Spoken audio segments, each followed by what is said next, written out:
So the market on busy days, which was whenever I happened to be there, which was, as I said, usually Thursdays, was jam solid, and you didn't have to fight your way through.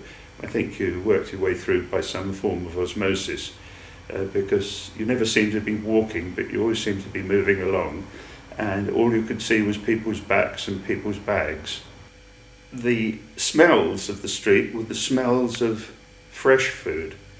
No street market will ever survive if it smells of rotting food. And even after the shops have closed and all the stalls have packed in and everybody's gone home, and the street sweepers from the local council have washed down the streets, you never smell anything which is unpleasant in the street market. It's very rare. Fish shops, you think, ugh, fish shops. No, fish shops always smell fresh. Same with meat, cheese, poultry, everything. And poultry was a separate commodity from meat. When I was very small, during the war, we kept a large number of chickens in our garden, which meant we had a large number of fresh eggs and fresh chicken every Shabbos.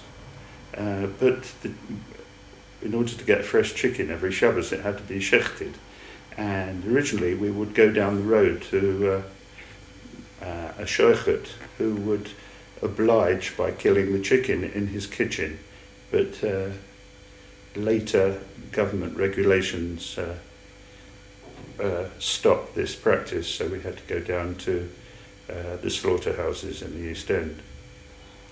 At round about 7 to 7:30 on a Thursday morning, I would be sitting on a trolley bus with my mother with a zipped canvas bag between us, which had the zip almost but not completely closed. And because I knew what was going to happen, I would very carefully, with a completely straight face, watch the faces of the passengers immediately opposite me, because I knew that the chicken inside the bag would sooner or later pop its head out very quickly and then equally quickly pull it back again. And the face of a middle-aged bank clerk wearing a stiff white collar, a silk cravat with a pearl tie-pin, a black jacket and striped trousers and a bowler hat, the expression on his face when he suddenly saw a chicken looking at him, and then when he looked back it had disappeared, was always worth studying and always worth waiting for. Well, I was born a Cockney because you have to be born at and within the sound of Bow Bells. That's Bow Bells Cheapside, not Bow Bells in Bow. And then a year after I was born, somebody bombed Bow Bells in Cheapside.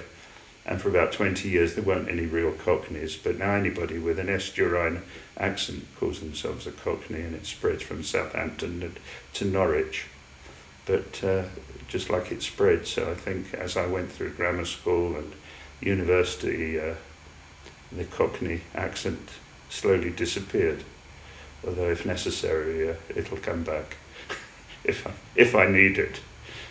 That is an aquatint, which is a coloured engraving of the great synagogue in Duke's Place.